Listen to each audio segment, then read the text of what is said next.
Hi, everyone. It's a ticket to Christ. Thank you for tuning back in. We're still in Your Attitude Matters to God series, and we're looking at friendships.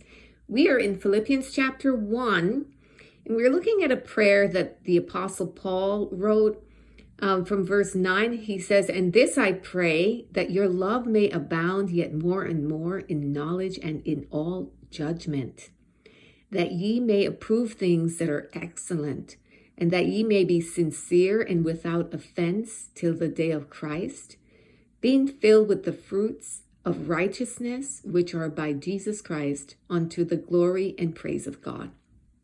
Okay, so what are you seeing? What are you hearing when you read this passage?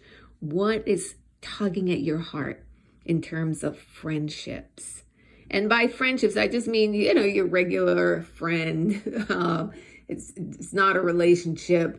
In terms of relationships, the scriptures are very clear. Do not be unequally yoked with unbelievers. If you're a Christian, you're to be dating other Christians and marrying other Christians. Somebody's going to say, oh, it's not a sin to date. Well, why would you date the person if you have no intention of getting married? Why would you try to build a bond, right, in that intimate way? If you're walking with the Lord. So if the scriptures say do not be unequally yoked, don't even go, pursue that, because the Lord said, look, if your hand offends you, chop it off. If your eye offends you, pluck it out. And what is that implying? He's implying to stay far away from sin. Don't edge close to it. And I'll have those scriptures drop below so that you can look at those in case you want a refresher about that. But this is about just regular friends, your buddies, your pals, that you hang out with. And the attitude that we need to have, love, right? Love is patient, it's kind, it's not jealous, it's not envious, it's not rude or proud, easily angered, doesn't keep records of wrongs. Love is not going to gossip, right? and talk about that person's affairs, right? So it's an attitude that you are loving the person, but that you have a sense of goodwill, and that you're not in the friendship with a quiet reservation about the person. If you're holding a quiet reservation about that person, you have issues and you need to resolve it. Sometimes I find people, they're in friendships, but there is this quiet reservation through things that have happened that they haven't properly resolved. Maybe they've decided, oh, I'm just going to let it go. But you can't really let anything go unless you really talk it through and you reach a common ground. And sometimes that's very hard to do, but it definitely is worth doing that. It talks about in verse 10 to approve things that are excellent, that you can be as sincere and without offense till the day of Christ. So how can you approve things that are excellent in a friendship if you're not having real conversations? That's not possible.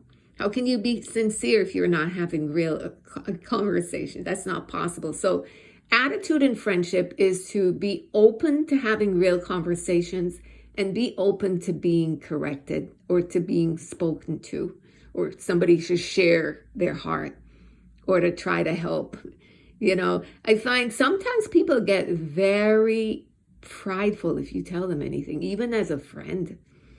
And so if you're a Christian and that's you, and it's hard for you to hear anything that's not flattery or praise, you're in a really bad place. Because that friend, God put that person in your life to really help you, to really tell you things that other people are not going to tell you because they don't love you. They don't care. They don't care if you fail or if you succeed. And so a friend is going to be sincere and, really speak the truth to you. It talks about being filled with the fruits of righteousness, which are by Jesus Christ. So the attitude here as well, I think of is as Christians, our attitude should be that we're growing in the fruit of the Spirit: love, joy, peace, goodness, gentleness, kindness, faith. Then it's meekness, long suffering, and temperance. I believe those are the 9 fruit of the Spirit. And so our relationships and our interactions should be fostering that type of growth in the friendship. If you have the type of friendship whereby you're the go-to gossip, that is not a good place to be in. Gossip is one of the sins that in the sin list, I think it's in the book of Proverbs, it's mingled with some of the worst things that it says God hates, because it causes division and it damages the reputation of others. And so definitely it's shameful that we have to even talk about that in Christianity, but it's true that a lot of times people don't have deep convictions about it because of the culture that we're in. We're in a culture of gossip. You know, they have the news magazines and that's what they sell about people's lives, right? And so it's very much in our culture, and that can seep into the church. It can seep into the relationships and flow into the lives of one another. And so that's something that definitely there should not be that attitude of that we're gossip buddies. Your friendship should be deeper than having to have gossip, you know, to have interesting conversations. There are so many interesting things going on or should be going on in your own walk with God to discuss and to talk through and to edify one another and to be excited about, you know. So that's, you know, it talks about being filled with the fruits of righteousness, which are by Jesus Christ unto the glory and praise of God.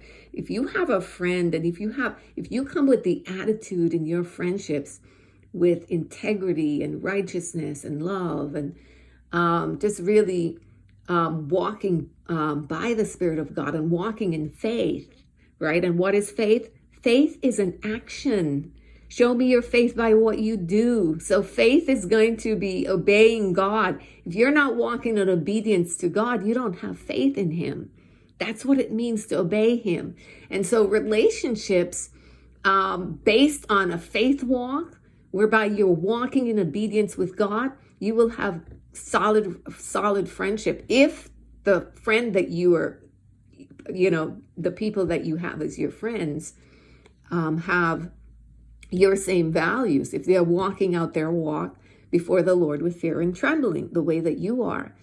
But if you're the friend and that person isn't interested in walking with the Lord, the friendship won't go well. It's going to be very superficial, and it's not going to be a good friend, you know. But when you find a good friend, there's nothing like a good friend. The Bible talks about it, I think, in Proverbs 27.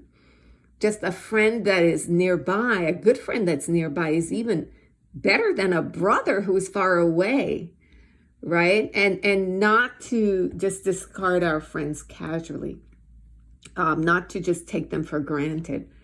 The Bible talks about as well that an enemy multiplies kisses, but better is a wound from a friend, right? Because you know, if usually people who will tell you the truth, that's your friend, because they're telling you the truth. The truth sets you free. Someone who's just a flatterer, who's going to smile and watch you fall on your face and destroy yourself, that is not a friend. I don't consider, as a matter of fact, in my life, if somebody comes back to me and say, oh, yes, I knew that all along, that you were going to fall into a pit, and they never said anything, that person, no, I mentally think that that person is not a friend. I make a mental note. I don't consider that a friend.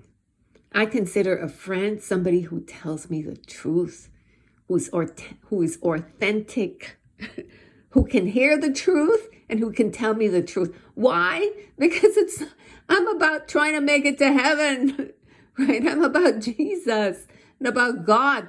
I don't need flatterers. You know, somebody flattering me to the pits of hell, that's not friendship. And so the attitude of a friendship based on the Lord is an attitude of iron sharpening iron, that you have each other's backs.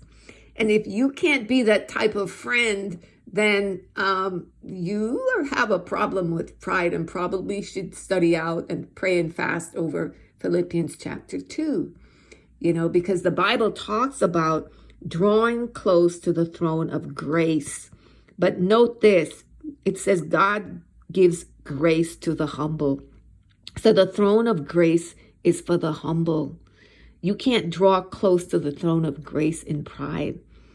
And so if you're in friendship, if you have friendships with people and it's full of pride, there is no drawing close to the throne of grace together. And so that's a major thing that can be a stumbling block in any relationship. Friendships in Christ need to be genuine, sincere, and humble. That's the attitude to come in any Christian friendship and in any Christian walk. Okay, beloved, those are my insights about this. I hope it blessed you in some small way. Have a great day. Bye-bye.